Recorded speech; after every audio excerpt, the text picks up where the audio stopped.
Bienvenidos, buenas tardes.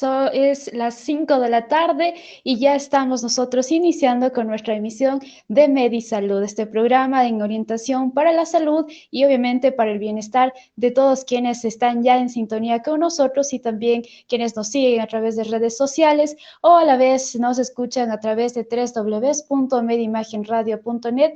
Gracias a todos por estar ya con nosotros. Hoy tenemos un tema importante como todos los programas de MediSalud. Recordemos que son los martes y los jueves a partir de las 5 de la tarde. Hoy tenemos una invitada de la casa, una invitada muy especial, y hablaremos sobre el hígado graso. Así que desde ya, cualquier duda, cualquier pregunta que usted tenga, nos puede escribir a través de nuestras redes sociales, aquí en los comentarios también, o mensajes internos, como usted guste. Nosotros estamos pendientes a todas nuestras redes por si acaso que usted tiene dudas o preguntas sobre nuestro tema. Hoy hablamos sobre el hígado graso junto a la doctora Belén Reyes, que ya está con nosotros y la vamos a presentar ahora. Ella es médico general y pues como lo dije, ¿no? Una invitada especial y una invitada de la casa que también le damos la bienvenida esta tarde. Muchísimas gracias por aceptar nuestra invitación. Bueno, buenas tardes con todos. Muchas gracias por la invitación nuevamente a este espacio en el que, bueno, pues aprendemos todos y podemos aprender juntos cómo cuidarnos y sobre las diferentes enfermedades que pues, son muy comunes en nuestro medio. Así es, y hoy vamos a hablar del hígado graso, como ya les había comentado. Es una enfermedad importante, la vamos a conocer en todos sus aspectos, en cada detalle, para conocer un poquito más y sobre todo con el énfasis de que nosotros siempre decimos un diagnóstico temprano, los chequeos preventivos. Así que vamos a hablar acerca de todos los puntos necesarios para nosotros como ciudadanos, pues tratar de diagnosticar de forma temprana y sobre todo siempre hacemos énfasis y en todos nuestros programas, tanto en la radio como en Facebook Live, siempre les mencionamos el diagnóstico temprano. ¿Cómo se diagnostica tempranamente? Pues siempre realizándonos nuestros chequeos. Así que para iniciar este tema sobre el hígado graso, pues creo que es importante iniciar por el principio, ¿verdad? Entonces, doctora Belén, ¿qué es el hígado graso? Bueno, hablemos sobre el hígado graso. En esencia, el hígado graso se refiere a la acumulación de grasa, pues en el hígado, como su nombre lo indica, pero es un poquito más complejo que eso. Hablamos de caso como una enfermedad, un padecimiento que tiene pues algunos factores que les relacionan, es decir, no existe uno solo que cause el hígado graso, sino es un conjunto de factores que pues terminan por desarrollar un hígado graso. Son de cuentas es esto de la acumulación de grasa en el hígado. Eh, Se conoce básicamente el hígado graso como enfermedad por hígado graso de origen no alcohólico, que se llama, porque hay pues una enfermedad de hígado graso causada por el consumo excesivo de alcohol, pero el día de hoy nos vamos a centrar es de tipo no alcohólico, que es más bien básicamente por los hábitos alimenticios y otros factores, ¿no? Eh, ¿Cómo se diagnostica? Hablar un poquito rápido de eso, es de diagnóstico incidental, se llama, ¿no? Quiere decir que en general los pacientes acuden por otro tipo de molestias que no son hepáticas, no son del hígado, pero básicamente en una prueba de ecografía pues aparece un hígado graso, ¿sí? Ahora, yo creo que todos, es tan frecuente el diagnóstico de hígado graso eh, que hablamos que alrededor en nuestros países hablamos alrededor del 30% de la población, ¿sí? Es un índice altísimo, por eso es que nos parece relevante en este caso, nos parece importante hablar y explicarles a ustedes de qué se trata, por qué es importante diagnosticarlo, por qué es importante darle tratamiento y seguimiento, ¿sí? Eh, Comencemos un poquito, como les decía, el hígado graso básicamente no tiene unos síntomas propios o nota muchas molestias hasta que está muy avanzado, ¿sí? Entonces, en general, el paciente puede sentir alguna molestia leve, pero va por otra molestia, no va por el estómago, va por alguna otra molestia, se le realiza una ecografía o unos exámenes en sí, pues sí se ve alteración, ¿no? Entonces, eso por un lado. Creo que es importante también darle a conocer que Si el hígado graso se diagnostica, y es lo que usted decía, Carlita, si se diagnostica tempranamente, tiene muy buen pronóstico, ¿no? Se puede resolver y no causa daño a la larga. Porque ¿cuáles son la historia natural que se llama? O sea, si es que no se le da tratamiento al hígado graso en un estadio temprano, cuando recién está comenzando, pueden aparecer otras complicaciones. Sobre todo la hepatitis por hígado graso, que ya es que el hígado está tan lleno de grasa, comienza a inflamar y a causa dolor, por ejemplo. Después de esto, sí, la fibrosis hepática, ¿sí? Es decir, donde había grasa, el cuerpo, como hay una inflamación, empieza a hacer cicatrices en el hígado y posteriormente puede desarrollar una cirrosis y un cáncer hepático, ¿sí? Entonces, por eso es que es tan importante, pues, diagnosticar de manera temprana y darle la importancia que tiene. Muchísimas veces, pues nada, hemos escuchado en la casa y decimos, ah, bueno, estoy con el hígado graso, estoy con el hígado graso, pero como que se menosprecia un poquito el diagnóstico y no se le da un seguimiento ni un tratamiento adecuado, ¿no? Exacto. Y bueno, hablando ya del diagnóstico también, no sé si hay algún tipo de exámenes que nos podemos hacer o que se hace en las consultas de rutina para el diagnóstico.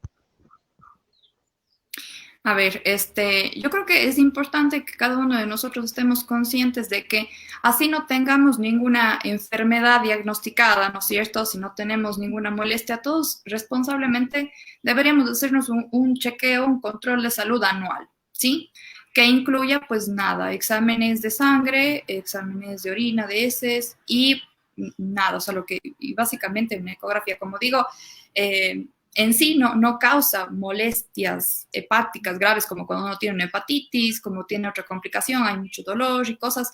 Realmente el hígado graso no causa esto hasta, como digo, cuando llega ya a ser una hepatitis establecida, entonces ahí sí ya causa muchas molestias. Entonces, cuando se realizan estos exámenes de rutina, se puede diagnosticar de manera temprana y darle tratamiento. Ahora, una buena noticia es que para que pasemos de un hígado graso sin dar tratamiento, ¿no es cierto?, hasta desarrollar una hepatitis o complicaciones como la cirrosis y demás, estamos hablando de que tenemos un margen de unos 5 a 14 años en realidad. Yo creo que no debería decirles esto porque se me va a descuidar un poquito, pero la idea es no asustarnos, pero sí hacer conciencia de que sí tenemos oportunidades de decir, no es que si es que no me diagnostican hoy, o sea, tengo que hacerme controles o ecografías, no sé, cada 3 meses, no se trata de eso, se trata de hacerse un control rutinario pues cada año, ¿no? Para ver cómo vamos. En general, para cómo se diagnostica un hígado graso, a ver, claro que existen técnicas específicas que son mucho más costosas, ¿no es cierto? Y cuando ya tenemos un diagnóstico de un hígado graso muy fuerte o de una hepatitis por hígado graso, pues se realizan otro tipo de controles como biopsias o unas ecografías muy específicas, pero dentro de la consulta general lo que se hace es pedir algo que se llama perfil hepático, que son unas enzimas propias del hígado, unos marcadores hepáticos que se llaman, unas sustancias que produce el hígado en caso de que esté inflamado o de que le esté perjudicando de alguna manera, pues se elevan y eso se va a demostrar en el examen de sangre y una ecografía normal de abdomen, ¿sí? Entonces, esa es la manera como desde la consulta básica, desde la consulta de medicina general, hacemos el diagnóstico y podemos empezar ya un tratamiento. Ahora, yo les hablaba de la incidencia que se llama, o sea, de qué tan frecuente es el hígado graso en nuestro medio, y hablamos de un 30% de la población, ya es muchísima, muchísima gente. ¿Por qué pasa esto? O sea, ¿por qué y con qué se relaciona? ¿Por qué es tan frecuente? ¿Por qué es tan frecuente? Porque lamentablemente, pues hablamos de la epidemia del siglo XXI y creo que desde de fines del siglo anterior, que son el sobrepeso, los cambios de hábitos alimenticios, el incremento de hábitos nocivos, ¿no es cierto? Eso favorece inmensamente pues la aparición de hígado graso y de otras condiciones. Hay algo que se llama síndrome metabólico, ¿sí? Bueno, eso es para otro tema, pero básicamente para que tengamos una idea. El síndrome metabólico es el conjunto de algunas condiciones, como por ejemplo la presión arterial alta, el azúcar alta, eh, las grasas en la sangre, o sea, los triglicéridos y el colesterol altos, y un exceso de grasa alrededor de la cintura de las personas, ¿sí? Entonces, cuando se juntan todos estos factores, estamos hablando de un síndrome metabólico.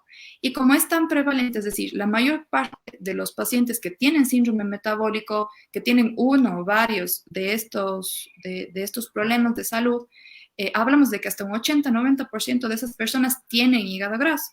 Es tanto así que se considera ahora que el hígado graso es otro más de las manifestaciones de un síndrome metabólico, es decir, ya se le incluye dentro de lo que nosotros llamamos síndrome metabólico. ¿Y por qué es tan importante esto? Porque el síndrome metabólico en su conjunto, es decir, con todo esto junto o por separado, la presión arterial alta, la glucosa alta, los lípidos altos, las grasas en la sangre altas y el exceso de grasa abdominal que se llama, o sea, alrededor de la cintura, aumenta muchísimo, bueno, primero bajan la calidad de vida de las personas y la expectativa de vida, es decir, una persona en estas condiciones y recibe tratamiento adecuado y que no haga cambios en su estilo de vida, disminuye su expectativa de vida en años, ¿no es cierto? Y baja también su calidad de vida, que se llama, es decir, se limita en muchas cosas, se le hace mucho difícil realizar ciertas actividades, convivir de manera natural y es muy frecuente en estas personas que problemas cardíacos, por ejemplo, ¿sí? Hablamos del riesgo cardiovascular, es decir, qué tan frecuente en estas personas se presentan problemas del corazón y vasculares como eventos cerebrovasculares, que son los derrames o los infartos cerebrales, con todas las secuelas que esto implica, ¿no es cierto? Que es desde el fallecimiento del paciente cuando es muy grave, hasta si es que el paciente pues sobrevive a alguno de estos eventos, pues el deterioro de la calidad de vida, básicamente, ¿no? Perfecto. Bueno, vamos a responder algunas preguntas que tenemos ya en los comentarios. Nos dicen, vamos a comentar, a ver, el hígado graso es provocado básicamente por una mala alimentación o puede ser provocado por la ingesta periódica de medicamentos. A ver, muy buena pregunta, muchísimas gracias. A ver, este hígado graso del que estamos hablando ahorita, obviamente hablamos de un daño hepático, de que no cuidamos al hígado en cuanto a alimentación. Como te es muy factorial, eso quiere decir que estamos hablando de una mala medicación, de una mala alimentación, ¿no? También de falta de ejercicio, de falta de consumo suficiente de líquidos, de consumo de medicamentos, de automedicarse mucho, ¿sí? También, porque pues los medicamentos a fin de cuentas, por eso siempre tienen que ser supervisados por un médico. No es tan sencillo, yo creo que en nuestra población tenemos abierto el hecho de que podemos ir a una farmacia y pedir algo, pues si nos compramos, nos tomamos de acuerdo a lo que nos sugiere un médico, ¿no es cierto? Porque es importante tomarse la medicación como sugiere el médico, porque hablamos de dosis, hablamos de tiempo de tratamiento y hablamos también que le explicamos al paciente en la consulta qué es lo que puede pasar, ¿no es cierto? ¿Qué efectos puede tener esta medicación sobre el cuerpo? Porque la mayor parte de los medicamentos tienen que pasar por el hígado. Hay que recordar que el hígado, la importancia del hígado, ¿cuál es? El hígado es nuestro depurador, es decir, nos desintoxica. El hígado pasan todas las sustancias prácticamente y es el encargado de limpiar la sangre. Esa es, digamos que es su función, una de sus funciones súper importantes. ¿Cuál es otra de sus funciones súper importantes? Ayuda en la digestión de los alimentos, de las grasas, etcétera. También en nuestro cuerpo ayuda a formar las proteínas. Las proteínas son las sustancias que son como los ladrillitos que construyen cada parte de nuestro cuerpo, ¿no? Esas son las proteínas. Entonces el hígado también es nuestra fábrica de proteínas. Es decir, el hígado es un órgano, todos los órganos son importantes en nuestro cuerpo, pero es un órgano extremadamente importante para nuestra calidad de vida, ¿sí? Así como es tan importante para nuestra calidad de vida, el hígado es uno de los órganos más nobles que tiene nuestro cuerpo. ¿Por qué digo esto?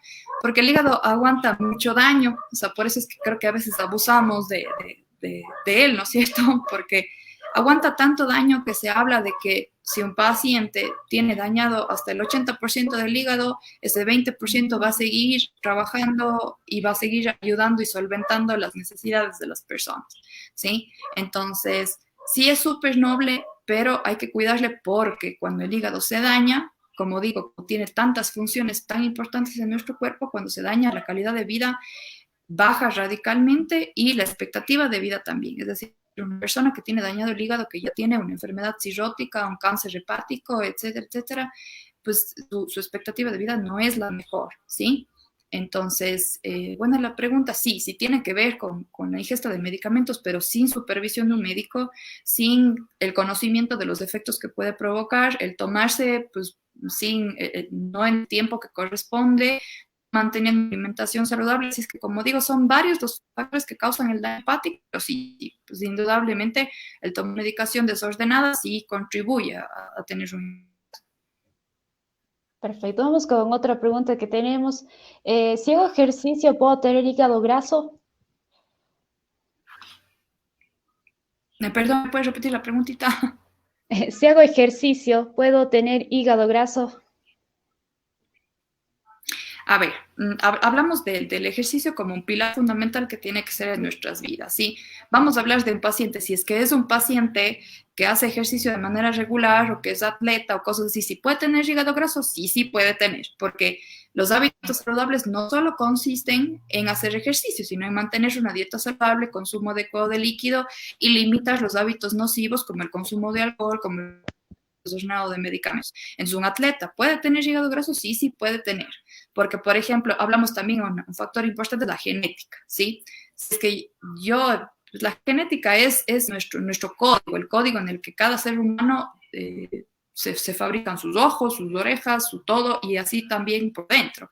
Entonces, si es que nosotros tenemos una historia familiar de hígado graso, pues sí, sí, tenemos la facilidad de desarrollar hígado graso, una facilidad que probablemente usted no tenga. Es decir, si es que mi papá y mi abuelo tienen hígado graso, hicieron hígado graso a los 25 o 30 años, que es una edad temprana, ¿no es cierto? Quiere decir que tienen de cierta forma un hígado más sensible genéticamente. Entonces, por herencia, pues yo debo tener un hígado un poco más sensible, entonces tengo que cuidarle más. Eso es importante porque son las cosas que nos hereda también la familia y son las cosas de las que tenemos que cuidar. Pero hablemos de una parte importante del ejercicio. El ejercicio está comprobado que, bueno, para estos procesos metabólicos, ¿no es cierto? Para estas enfermedades metabólicas, como la presión arterial alta, la hiperglicemia, la diabetes, el exceso de grasas, que se llama dislipidemia, o hiperlipidemia, que es el colesterol y triglicéridos altos, y en el caso del hígado graso, revierten de cierta manera, es decir, si es que nosotros tenemos niveles, hablo de la presión, si tenemos niveles, vamos a control médico y tenemos niveles elevados de presión, pero no tenemos establecido ya como diagnóstico una hipertensión arterial, ¿no es cierto? Esa presión alta puede revertir tenemos ejercicio, igual en el caso de la azúcar en la sangre, que tenemos niveles elevados, pero todavía no un diabetes establecida, porque hipertensión como diagnóstico es una enfermedad que no se revierte, es decir, no tiene cura, ¿ya? La diabetes como diagnóstico es una enfermedad que no tiene cura. Tienen tratamiento, seguimiento, tienen mejoría, pero no tienen cura. En el caso de los lípidos, sí, sí se puede revertir. Y en el caso del hígado graso, está demostrado que el ejercicio sí sí revierte, inclusive hasta los estadios donde hay fibrosis. Es decir, antes de desarrollar una cirrosis, porque para la cirrosis, pues lamentablemente tampoco hay cura. ¿Sí? Pero cuando estamos en el estadio, en el momento antes de desarrollar una cirrosis, en la fibrosis hepática, está demostrado que si se realiza ejercicio sobre todo, ¿qué es el ejercicio de resistencia? La caminata, natación, el ejercicio aeróbico, ¿sí?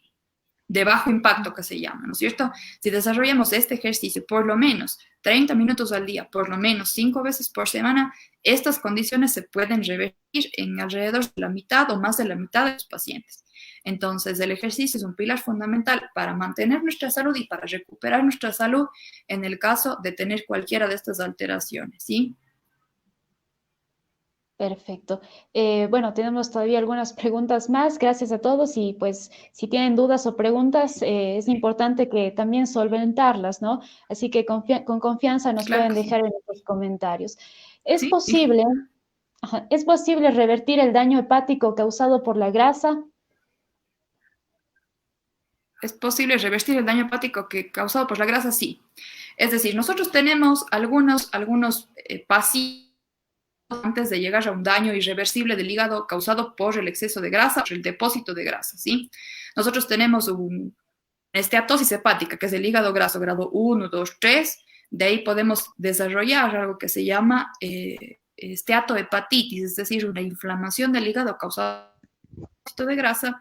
De ahí nosotros contamos hasta una fibrosis del hígado, es decir, el hígado ya se empieza como a cicatrizar, porque, a ver, la grasa dentro del hígado, cuando se deposita, como no es su lugar natural, ¿no es cierto?, para estar, entonces el hígado y el cuerpo en sí reaccionan con inflamando la zona, es decir, como no es algo que debería estar ahí, reacciona atacando esa parte de ahí. Entonces empiezas a desarrollar unas cicatrices para detener el avance, para detener el depósito de grasa, porque entiende que no debe estar ahí. Entonces eso se llama fibrosis. Cuando la fibrosis es muy grande, es decir, cuando ya afecta la mayor parte del hígado, fibrosis ya muy densa, hablamos de una cirrosis hepática, ¿sí? Y después podemos desarrollar también un cáncer hepático, es decir, el hígado, pobrecito, ya no sabe qué hacer. Entonces, el cáncer es una mutación de las células. Las células empiezan a mutar para adaptarse a los cambios, para adaptarse a los daños, en este caso del hígado. Como el hígado está tan dañado, lo que buscan las células hepáticas y lo que busca el cuerpo es adaptarse de alguna manera. Y por esa razón empieza a mutar y a desarrollar tumores del hígado, que a fin de cuentas sería un cáncer hepático. Si se puede llegar a este estadio por el depósito de grasa, lamentablemente sí, ¿sí? Como decía, el tiempo es algo importante. Claro que depende mucho la genética del paciente, sí, para ver si es que va a progresar de una manera muy rápida, muy violenta, hasta un daño hepático irreversible, pero también depende muchísimo de los hábitos que nosotros tengamos y del cuidado que le demos al hígado. Entonces, va a depender de eso la velocidad con la que podamos desarrollar. Hablaba de unas estadísticas, como siempre digo, pues las matemáticas o la estadística aplicada a la medicina nos da una idea general, pero hay que recordar que cada caso es particular, que ser analizado pues, por el profesional médico paciente a paciente, ¿sí? No existe una fórmula para tratar a todos los pacientes. Entonces, en el caso de cada paciente va a ser diferente, pero estadísticamente hablamos de que toma alrededor de unos 7 a 14 años de un hígado graso no controlado, no tratado, para desarrollar una fibrosis y un estadio que ya no sea reversible, ¿sí? Perfecto, sí. Bueno, nos queda un poquito más claro cada una de las dudas. Tenemos también por aquí otra. Nos dice, ¿de qué manera se puede desintoxicar el hígado de una persona que no toma alcohol? A ver, en este caso, como había indicado, no estamos hablando de la enfermedad causada por el alcohol, ¿sí? Digamos, donde el daño principal es el alcohol, ¿sí? Que básicamente en una persona que consume alcohol de manera habitual y en exceso, ¿no es cierto? Pues se va a desarrollar más o menos, se parece a este hígado graso, ¿sí? Más o menos los estadios son iguales, solo que en este caso el agresor principal del hígado pues va a ser el alcohol. Y en el caso de la esteatosis o el hígado graso no alcohólico, se va a deber básicamente a malos hábitos, a la genética, falta de ejercicio físico y eso. Si existe una fórmula para desintoxicar rápido el hígado, la respuesta es que no, ¿sí? No existe una fórmula, es decir, yo no soy fan, y de hecho yo creo que muy pocos médicos serán fan de las dietas súper restrictivas o de hacer depuraciones increíbles con dietas solo de jugos o de cosas así. La verdad es que cualquier método que no sea sostenido y sostenible, pues no puede perdurar en el tiempo. Es decir, si es que yo como mal todo el tiempo, ¿sí? Si es que como en exceso grasa, si es que como en exceso carne roja, si como en exceso, pues, no sé, golosinas, frituras, etcétera, ¿no es cierto? No como, por otro lado, duras, no me hidrato adecuadamente, ¿no? Decir que si es que yo mantengo esto 11 meses y solo una dieta de jugos, mi hígado va a estar como nuevo, la verdad es que no. O sea, puede amortiguarse en algo las molestias que tengamos de ese rato, ¿sí? Es decir, si nosotros ya empezamos a sentirnos fatigados, y empezamos a sentirnos como pesados, como lentos, ¿no es cierto? Que esa es una de las primeras señales que uno relaciona con que el hígado pues, no está funcionando tan bien, ¿ya? Una tal vez de los pocos síntomas si bien no son específicos de un daño hepático, en este caso del hígado graso, pero que nos pueden dar a nosotros una idea de que algo no está yendo bien, es que nos empezamos a sentir muy cansados, sin energía, con el metabolismo lento, como con sueño todo el tiempo. Entonces uno dice, algo no está. Esta forma, digamos, de secarse de manera violenta y rápida el hígado no es buena y tampoco está bien. ¿Por qué? El hígado, como la fábrica que yo les explico que es, porque no solamente fabrica proteínas, sino también fabrica nuestros, nuestros, eh, nuestros azúcares propios, digamos, ¿sí? Entonces necesita, como buena fábrica, necesita materia prima. Y la materia prima se obtiene de una alimentación constantemente saludable, ¿sí?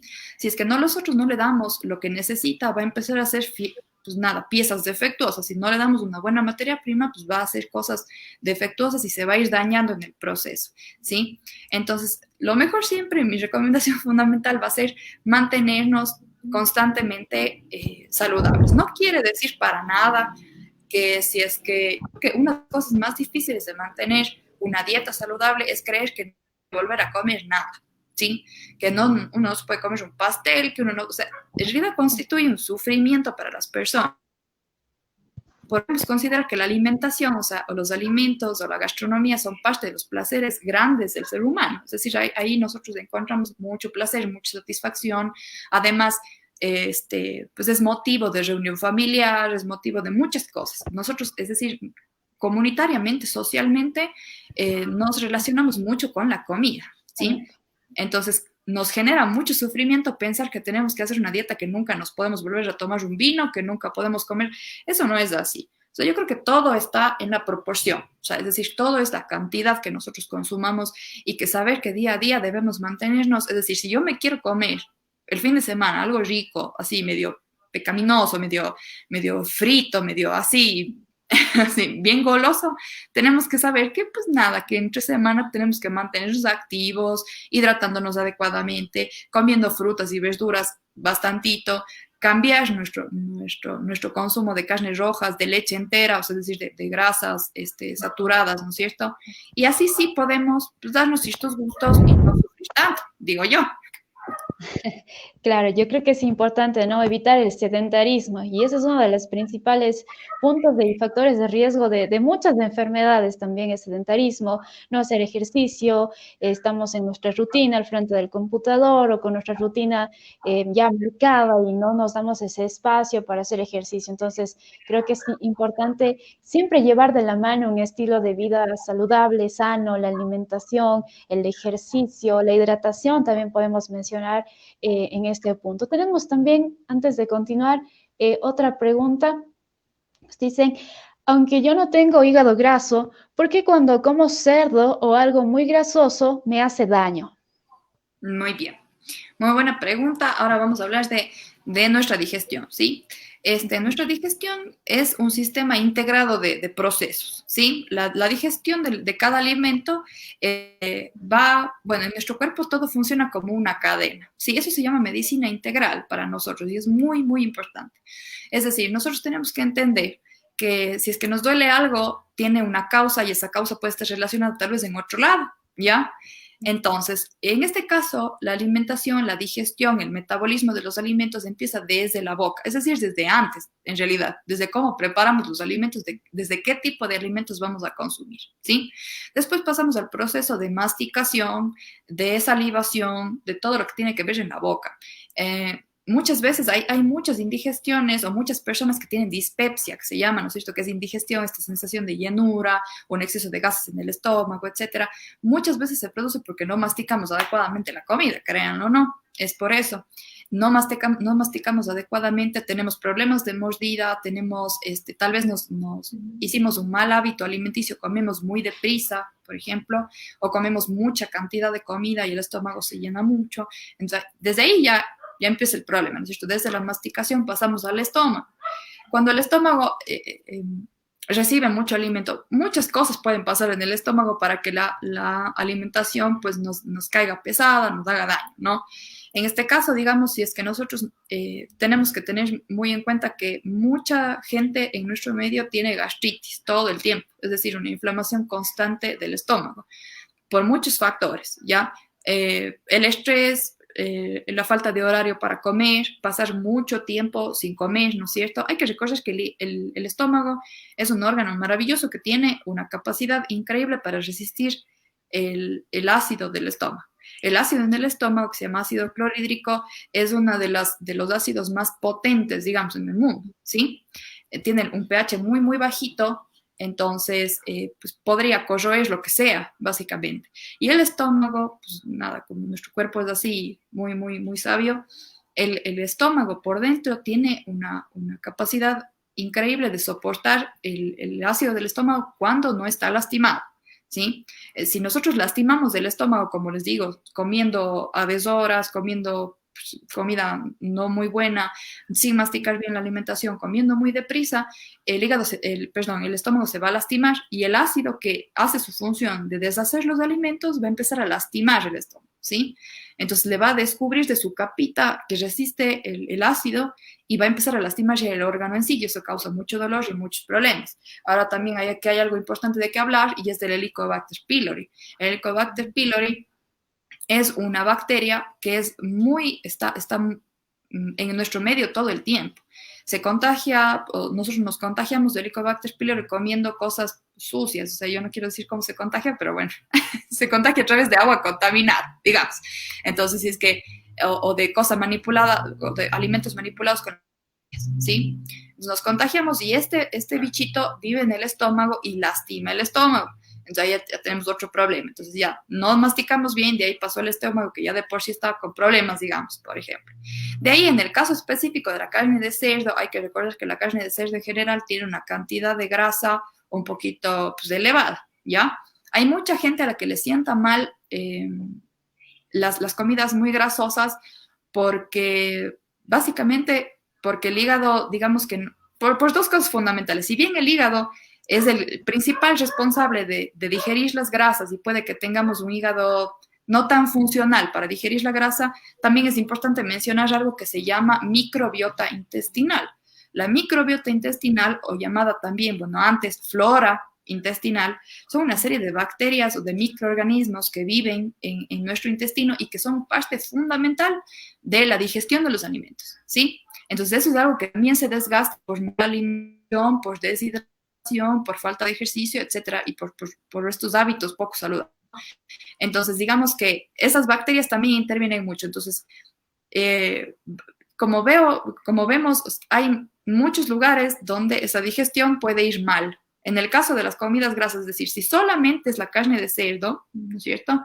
Podemos decir que pues, no, nosotros no tenemos la capacidad, si es algo que no consumimos con frecuencia, hablemos. Ya, por ejemplo, yo no como carne con mucha frecuencia, ¿sí? De verdad no consumo carne casi nunca. Entonces, cuando consumo carne, a mí me hace daño. ¿Por qué? Porque mi organismo no está habituado a digerir ese tipo de alimentación. Entonces, pues, se va a descontrolar un poquito. Al igual que el intestinal que les digo es esta serie de bichitos que viven en nuestro intestino y que están en más o menos medida o de uno u otro tipo, porque son muchos tipos de viven ahí. Es más de uno u otro tipo si conservamos cierto tipo de alimentación.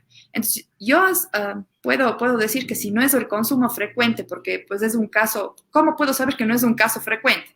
Porque la pregunta es específica, ¿no es cierto? Es decir, yo como carne de cerdo, por lo tanto no es algo que se haga tan habitual, porque si no la persona, el paciente no se daría cuenta. Diría, cada vez que como me hace daño. Pero si es específicamente en la carne de cerdo, puede ser por la grasa, y porque no estamos tan habituados a digerir la carne de cerdo. Creo que me extendí un poquito, pero espero haberles ayudado en general algunas preguntas relacionadas con la digestión, ¿sí? Sí, y es un problema que tenemos, creo que todos en algún momento, ¿no? No solamente con la carne de cerdo, sino con diferentes comidas que cuando la comemos, ¿no? Nos sienta mal, nos sienta como el estómago lleno, inclusive un poquito de dolor. Y yo creo que sí es por el que nuestro organismo a veces no está habituado a digerir ciertos alimentos. Y bueno, creo que muchos de nosotros quienes estamos también en sintonía, a todos quienes nos están preguntando también sus dudas, sus inquietudes, creo que en algún momento sí nos ha caído por ahí mal esa carnecita de cerdo, porque por lo general eh, creo que en la mayoría de los casos no se consume normalmente. Aquí creo que en el país, cuando es una fiesta de la familia, cuando hay unas reuniones que no son muy habituales, pues no son todos los días, ahí es cuando se prepara ese tipo de comidas, en algunos casos, pero bueno, habrá otros casos que siempre comen y pues no les va a hacer absolutamente nada. Entonces, ahí es la diferencia, ¿no? De cada paciente. Vamos con Sí, otra pregunta. ¿Es posible que el vaso sufra consecuencias a causa del hígado graso? ¿Y cuáles son los indicadores? Nos pregunta. a ver, el vaso básicamente es un órgano que su función es reciclar los componentes de la sangre, ¿sí? Quiero simplificar lo más posible, pero de eso se trata. ¿Sí? Es como donde van a morir nuestros glóbulos rojos, blancos, etcétera, y sirve para reciclar esa situación, ¿sí? Como digo, nuestro cuerpo es un sistema integrado de cosas, ¿sí? Si se daña el hígado, se van a dañar otras cosas, si se dañan los huesos, se van a dañar otras cosas, es decir, es muy raro, o sea, salvo que a uno, no sé, se le meta una astilla en el dedo, uno va a saber que es porque la astilla está en el dedo y por eso nos duele, ¿sí? Hay muchos procesos que intervienen en ese dolor. Entonces, al ser nuestro organismo un sistema integrado de sucesos, una cosa tiene que ver con otra, claro, que al dañarse el hígado se empieza a dañar el vaso. A ver, pongamos un ejemplo. A ver, si yo digo que en el hígado se forman muchas proteínas, hablábamos, ¿no es cierto? Y las proteínas son los ladrillitos de todas y cada una de las estructuras de nuestro cuerpo, desde las células más pequeñitas hasta todo. Entonces, todo en nuestro cuerpo necesita proteínas. Hay que recordar que las proteínas no son solamente estructurales, es decir, no solo forman las paredes de las células, no solo forman la parte del cascarón de las cosas, sino producen también hormonas, enzimas, y un montón de otras cosas que intervienen en la formación y degradación, en este caso de los glóbulos blancos, rojos y lo que les he conversado.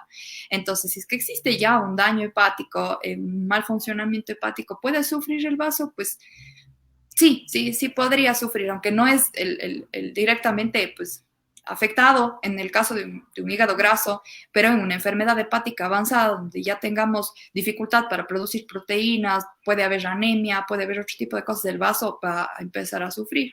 Los indicadores básicamente que nos dicen a nosotros que el vaso está funcionando mal es un poquito difícil porque depende, es decir, que el vaso muy grande, si el vaso empieza a crecer, digamos, nosotros podríamos llegar a tener una anemia o llegar a tener una poliglobulia, es decir, algunos indicadores en la sangre. Entonces, ¿cómo nosotros podemos saber si es que el vaso está afectado?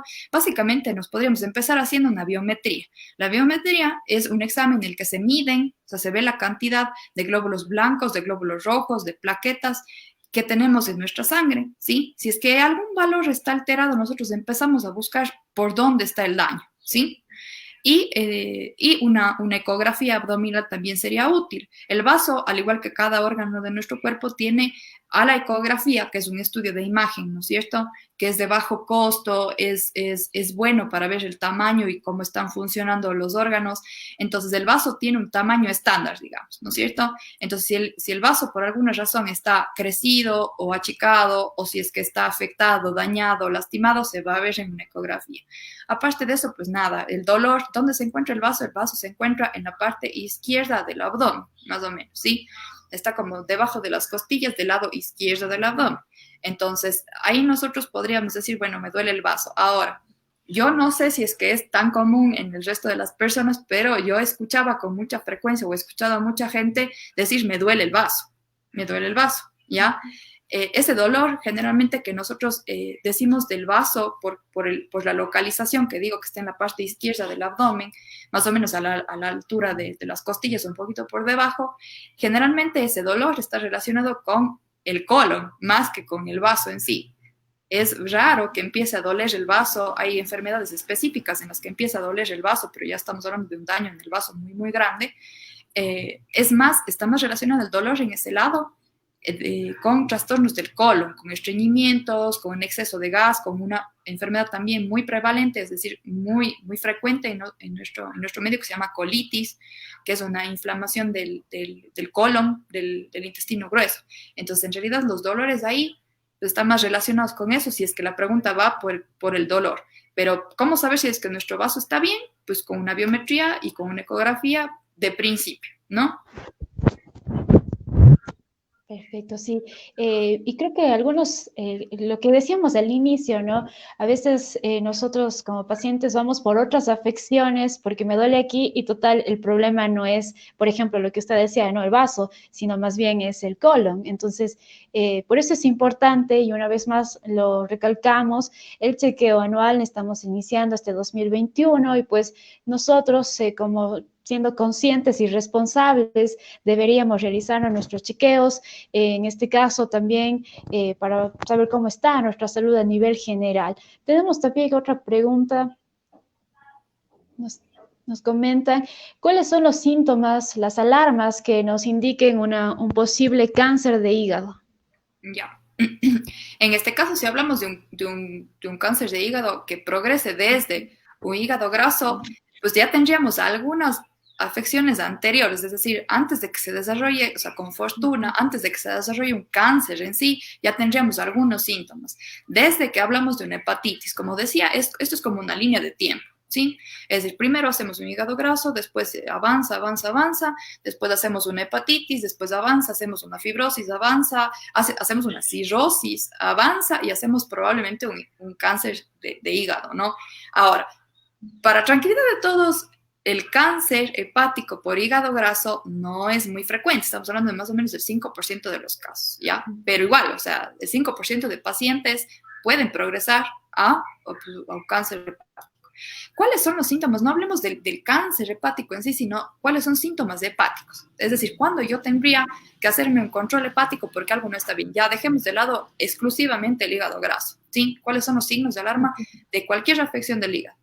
El dolor debajo de las costillas, esto se llama hipocondrio, es decir, debajo de las costillas del lado derecho está el hígado. Entonces, el dolor ahí, un dolor constante, un dolor agudo, un dolor puede ser insidioso, que se llama, es decir, que va medio aumentando, medio que está, medio que no está, ¿sí? Un dolor en este lado, empecemos por lo más básico.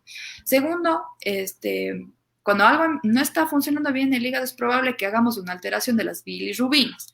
Las bilirrubinas son unas sustancias que son producidas por el hígado y generalmente nos hacemos amarillos, ¿ya? Eso pasa en los casos de las hepatitis, es decir, si es que yo, en el caso del hígado graso, en el caso de las hepatitis por otra causa, que pueden haber hepatitis por virus, por bacterias, o por medicamentos, o alcohólicas, o lo que sea, al inflamarse esto, pues las bilirrubinas se van a formar en exceso o no se van a metabolizar bien, es decir, no se van a degradar bien en el hígado ni nada. Entonces la persona se empieza a hacer amarilla y le empieza a picar todo el cuerpo también, ¿sí? Empieza una picazón en general del cuerpo que uno no encuentra calma, ¿ya? Y pican todas las partes del cuerpo y nos empezamos a hacer amarillos. Otra cosa también puede ser la intolerancia a todas las grasas, es decir, ya no tenemos la capacidad para digerir las grasas. Comemos algo graso y ya nos hace daño, nos da generalmente diarrea, ¿sí? Como decía, el hígado, segrega la bilirrubina, en este caso sirve para degradar las grasas, para digerir las grasas. Entonces, si ya no podemos producir eso, enzimas hepáticas para degradar la grasa, empezamos a hacer diarreas constantes ante cualquier grasa, ¿no es cierto? Ya no podemos digerir. Entonces empezamos a tener problemas por ahí, agotamiento extremo, pérdida de peso. El síntoma, creo que general de cualquier cáncer, bueno, no quiero generalizar tanto porque el mundo de la oncología es muy amplio, pero la pérdida de peso, sin causa aparente, es decir, uno no quiere perder peso y empieza a perder y a perder y a perder peso, ¿no? Eso es uno de los signos de alarma también.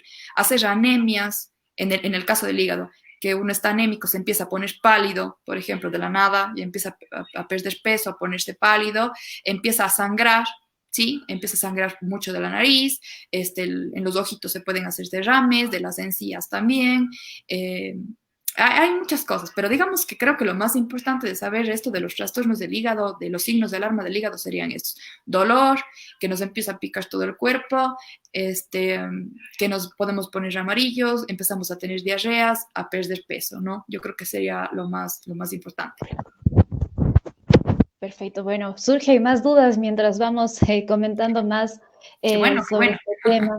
Y es importante solventarlas, como les decía al inicio, ¿no? No quedarnos con qué pasó, qué es, por qué me duele esto, por qué el otro. Si no podemos ir a una consulta, pues nosotros también estamos abriendo este tipo de canales de comunicación, este tipo de programas para específicamente responder lo que la ciudadanía pues quisiera conocer más, ¿no? Vamos con la siguiente. Si tomo bastante vitamina B, puedo revertir más rápido el hígado graso y hay una y pues más abajo tenemos una pregunta que también se complementa con eso y dice, si se toma vitamina B antes de ingerir alcohol, ¿está protegiendo el hígado?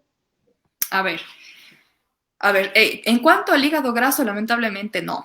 Sí, ya se ha demostrado que la vitamina B pues no contribuye mucho a la limpieza del hígado y de eso vamos a hablar ya un poquito también.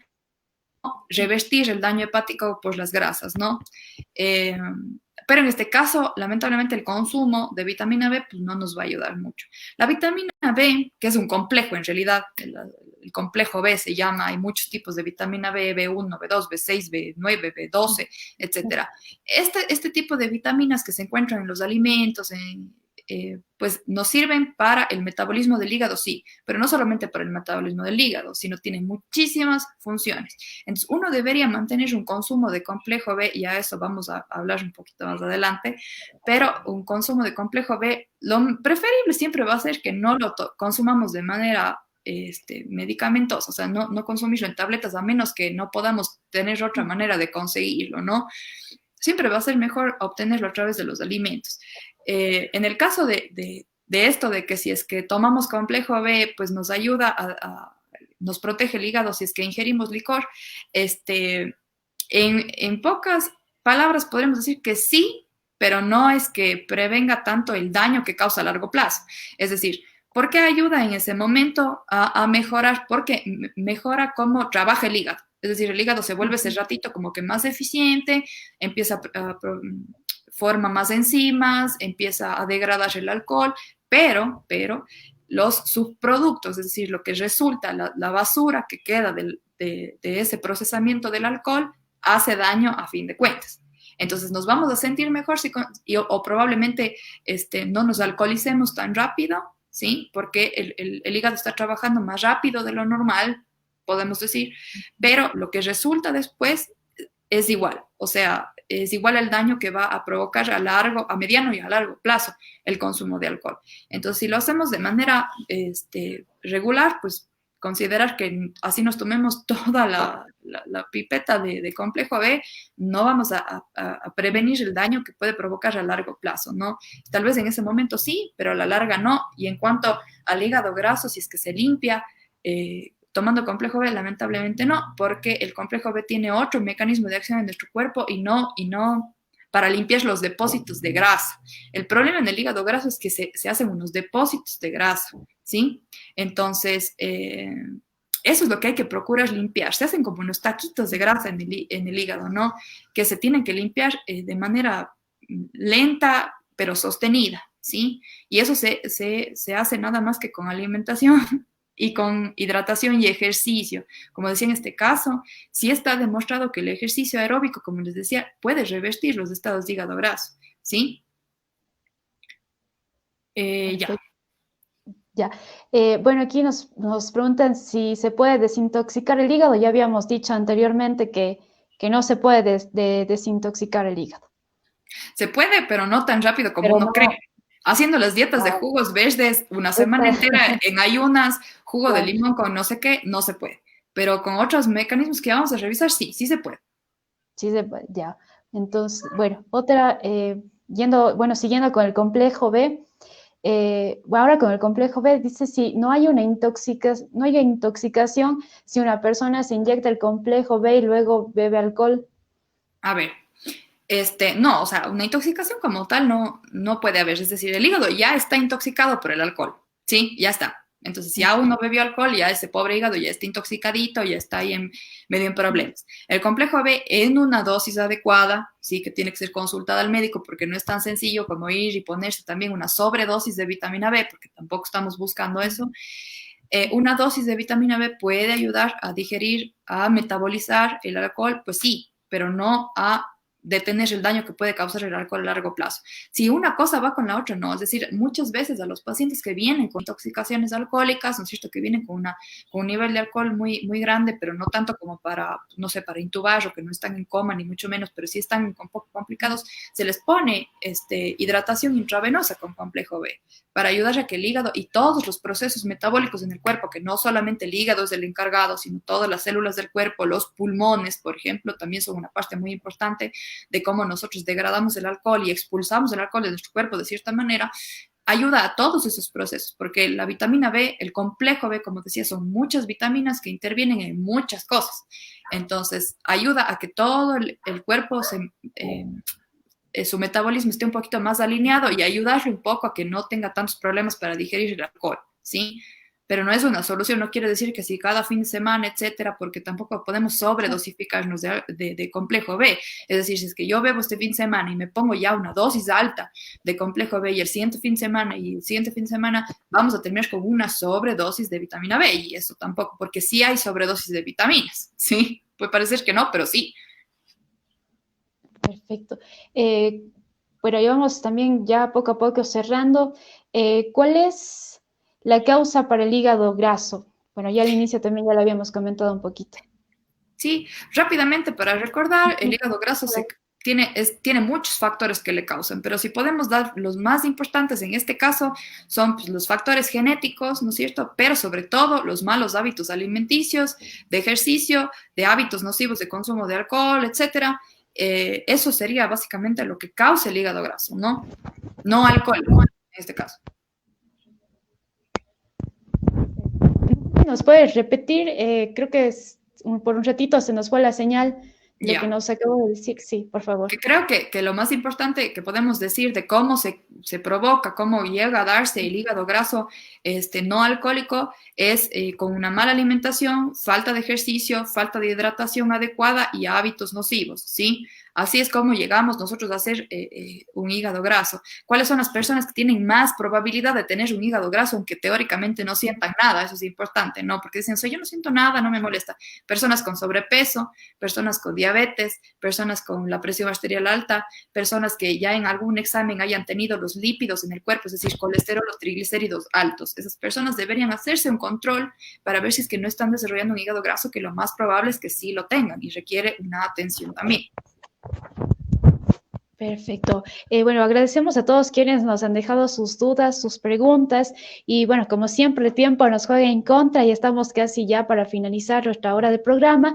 No sé si nos quedamos también con algunas recomendaciones, conclusiones, tal vez algún punto que faltó de tratar sobre el hígado graso. Sí, yo creo que, bueno, para concluir, creo que un poquito hacer hincapié en algo súper importante que son los hábitos, ¿no? Lamentablemente, y si me van a decir si es que existe un tratamiento específico para el hígado graso con medicamentos, lamentablemente no existe un tratamiento específico al momento, ¿sí? Existen muchas combinaciones de cápsulas y de medicamentos que procuran darle al hígado un poquito de respiro, sobre todo con algo que se llama antioxidantes, ¿ya? Han escuchado, yo supongo que han de haber escuchado la coenzima, la silimarina, etcétera, son cápsulas que se venden, ¿no es cierto?, como para tratar el hígado graso. Y digamos que sí ayudan, ¿sí? Sí ayudan como antioxidantes, ¿sí? Pero que sea un tratamiento específico que vaya a limpiar el hígado, no. Lo único que va a limpiar el hígado, bueno, son algunas cosas. Primero, la pérdida de peso en los pacientes que tienen sobrepeso. Consideras que la pérdida de peso, como decía, no tiene que ser algo brusco y violento. Es decir, a mí de nada me sirve que el paciente baje 10 kilos en un mes, a menos que tenga una obesidad mórbida, que tenga una obesidad grave.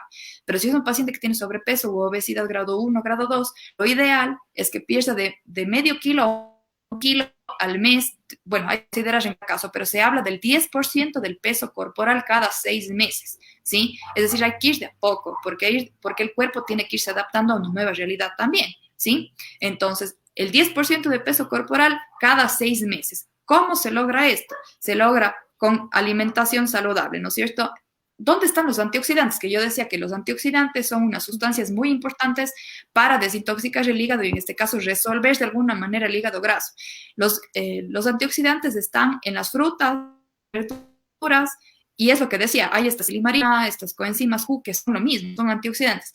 En la vitamina C, el mejor antioxidante que nosotros tenemos, básicamente, o el que más conocemos, hablemos de la vitamina C, es un antioxidante que está en las frutas y está en las verduras. Entonces, un consumo de 1 o 2 piezas de frutas y de verduras todos los días va a darnos los antioxidantes que nosotros necesitamos para que regularmente se esté limpiando el hígado. ¿Sí? Ejercicio físico, es lo que decías, el mejor ejercicio hasta ahora que se ha encontrado para manejar los problemas del metabolismo es el ejercicio de resistencia que se llama. Es decir, y dentro de esos, el mejor y que está, no digamos el mejor, pero el que se adapta a prácticamente todos los pacientes es la caminata de resistencia.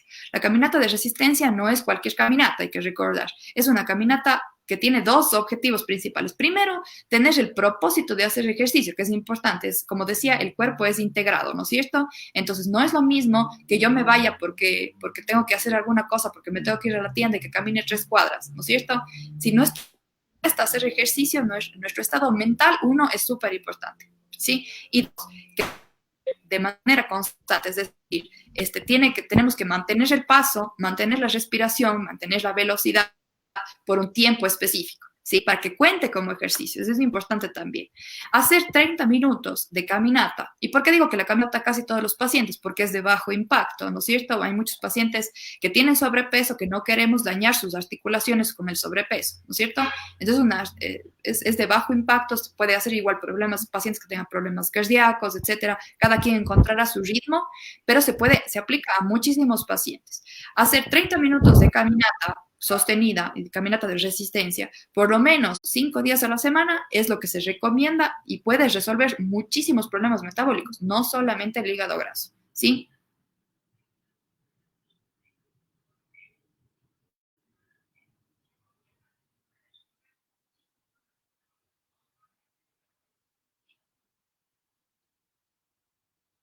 Bueno, yo creo que dentro de todo es eso lo más importante que podemos destacar, hablar sobre los hábitos saludables y algo importante que lamentablemente los hábitos saludables no se sostienen en el tiempo. Importantísimo considerar.